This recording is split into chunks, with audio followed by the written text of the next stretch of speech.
Bonjour et bienvenue sur cette nouvelle vidéo, j'espère que vous allez bien. Aujourd'hui, une nouvelle clé pour arriver à créer, autant que faire se peut, la vie que vous souhaitez. Cette clé va reposer sur le fait d'être le plus possible conscient de ce qu'il se passe.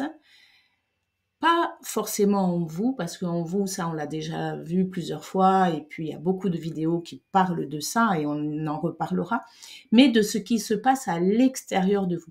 Parce que l'extérieur de vous représente beaucoup de vous. Et l'extérieur de vous peut vraiment vous permettre à la fois de comprendre comment vous fonctionnez actuellement et éventuellement d'évoluer vers quelque chose qui vous satisferait plus. Donc aujourd'hui, on va aller voir les situations qui se présentent à l'extérieur de nous. Alors il y a plusieurs types de situations.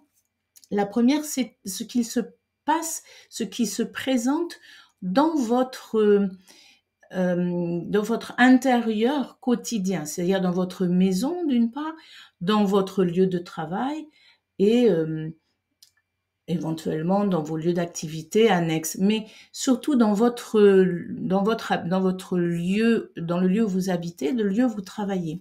Et puis dans votre quotidien, dans le temps du quotidien. Donc, dans le lieu où vous habitez ou le lieu où vous travaillez, parce que finalement, les deux, on va observer un peu de la même façon, vous allez pouvoir observer comment sont organisés ces lieux. Est-ce qu'ils sont ordonnés? Est-ce qu'ils sont désordonnés? Est-ce qu'ils sont propres, régulièrement lavés? Ou est-ce qu'il y aurait besoin qu'ils soient lavés? Est-ce que vous savez vous y retrouver? Est-ce que lorsque les gens arrivent, ces lieux leur permettent de comprendre un petit peu qui vous êtes ou pas du tout? Est-ce que vous vous sentez bien dans ce lieu, dans votre chambre, dans votre douche, dans votre cuisine et dans votre lieu de travail? Est-ce que ces lieux vous portent? Est-ce qu'ils vous apportent de l'énergie? Ou est-ce que vous sentez que quand vous y arrivez, ils ne vous parlent pas, au contraire, ils vous pompent éventuellement de l'énergie? Est-ce que ces lieux sont remplis de choses qui vous intéressent ou pas, etc. Tout ça, déjà, c'est une observation qui va vous permettre déjà d'être conscient de votre vie, dans le sens d'être conscient de là où vous vivez. Et trop souvent, quand on vit depuis un certain temps quelque part dans un lieu, eh bien, ce lieu nous devient tellement ordinaire qu'on ne se rend plus compte de comment il est organisé et de ce que l'on voit en premier de ce lieu, etc. Et c'est quand il y a d'autres gens qui arrivent qu'on se rend compte que, ah oui, il y a ça qui peut-être est mal rangé, ou ça c'est pas bien rangé, ou ça, mais en fait ça c'est là, mais ça m'intéresse pas, etc. Donc déjà, la première des choses, ça va être d'observer. Alors l'idée, ça n'est pas forcément de tout réorganiser, de tout changer, parce que peut-être que votre lieu vous plaît, vous va bien, vous porte, mais en tous les cas, il est représentatif de qui vous êtes, de ce qui se passe en vous à l'intérieur. Et si par exemple vous ressentez que vous êtes un petit peu en difficulté au niveau de l'organisation de votre travail, regardez comment est organisé votre bureau, regardez comment est organisée votre maison. Et plutôt que d'essayer d'organiser votre mental, commencez par organiser votre maison. Si c'est ça qui vous plaît, si c'est ça qui vous va, si vous sentez qu'il y a trop de fouillis dans votre mental, commencez par euh, voir ce qui se passe à l'extérieur, parce que encore une fois, ce qui se passe à l'extérieur, ça montre un petit peu ce qui se passe à l'intérieur. Quels sont les objets que l'on voit, les objets que vous présentez? Est-ce que ce sont des objets qui sont beaux, que vous aimez bien, ou est-ce que ce sont juste des objets que vous laissez comme par là, comme ça, parce que vous savez pas où les mettre, etc. Et tout ça, c'est la même chose qui se passe dans votre mental et dans vos émotions aussi. Ensuite, il y a les situations de votre emploi du temps. Comment est votre emploi du temps? Est-ce qu'il est organisé? Est-ce qu'il y a des moments où vous pouvez vous poser? Est-ce qu'il y a des moments créés pour la relation sociale, des moments pour la relation familiale? Est-ce que votre emploi du temps est tourné juste autour de votre travail? Ou est-ce qu'il est tourné un petit peu autour d'activités annexes, etc., etc. Est-ce que cela vous va? Est-ce que cela vous correspond? Est-ce que cet emploi du temps vous représente, ou est-ce que pas du tout? Et là, encore une fois, peut-être en remettant un peu d'ordre dans votre emploi du temps, est-ce qu'il est trop strict et que vous vous sentez enfermé? D'une façon générale, vous vous sentez limité? Ou est-ce qu'il est trop évanescent, j'allais dire, évaporé, et du coup, vous vous sentez éparpillé? Ça aussi, votre emploi du temps est très représentatif de qui vous êtes en ce moment, en fait, et va vous aider à réorganiser en fonction de ce que vous voulez, vous, être et vivre surtout. Et puis ensuite, il y a les situations externes. Et ça, c'est très, très, très intéressant. En bioanalogie, on analyse ça, c'est-à-dire les situations dans lesquelles on se retrouve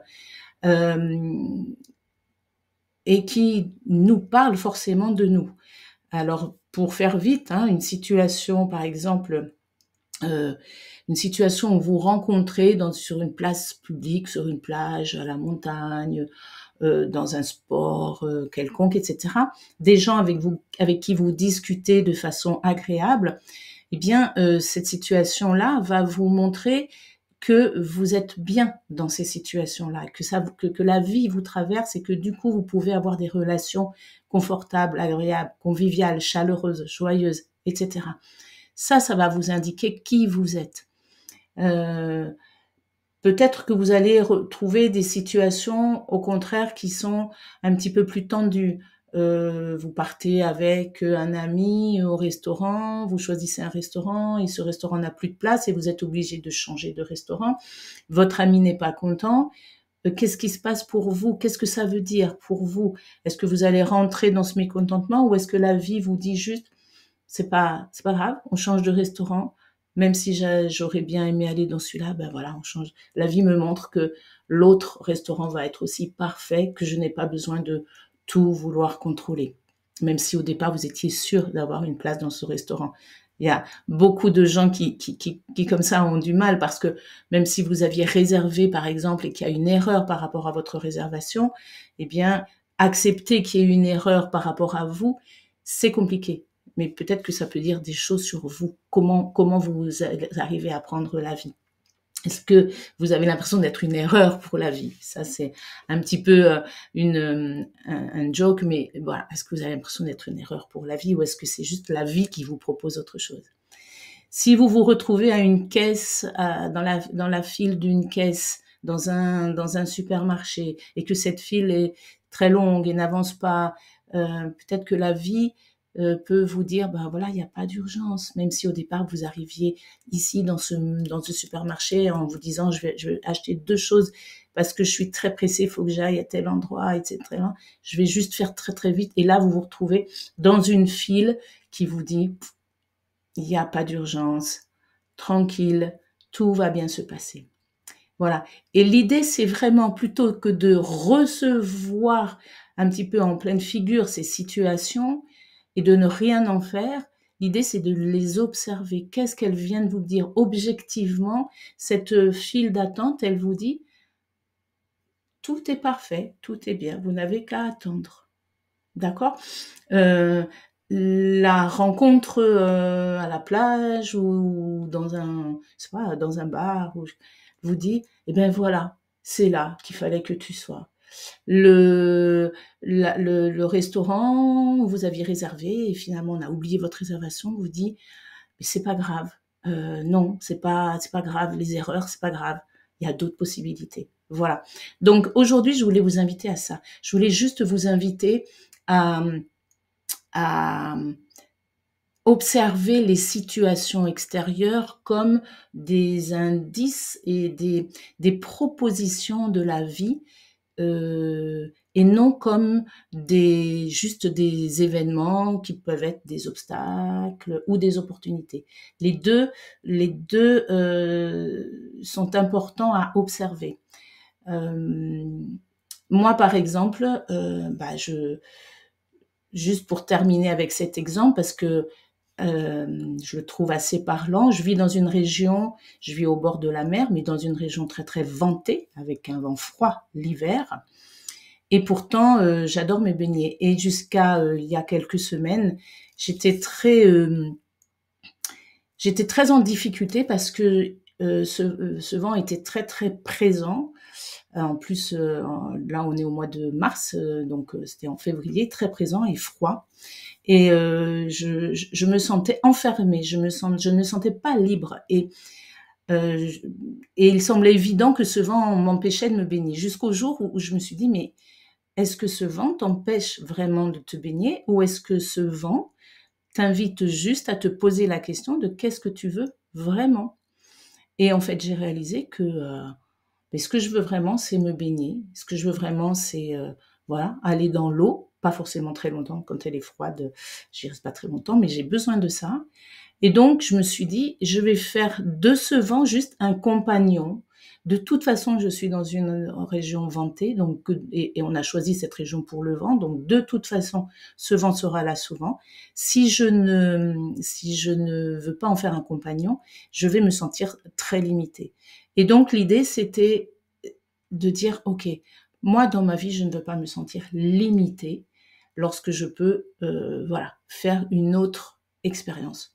Donc, à partir du moment où je me suis installée dans cette expérience de me baigner même quand il y a du vent l'hiver, eh bien, ça m'a donné ça m'a ouvert une plage de liberté qui répond à mon besoin de liberté dans ce domaine-là, mais dans beaucoup d'autres domaines aussi. Voilà.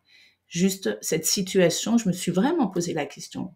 Que veut dire ce vent? Pourquoi il est là et qu'est-ce qu'il t'empêche de faire et qu'est-ce que tu veux faire et qu'est-ce qu'il vient te dire?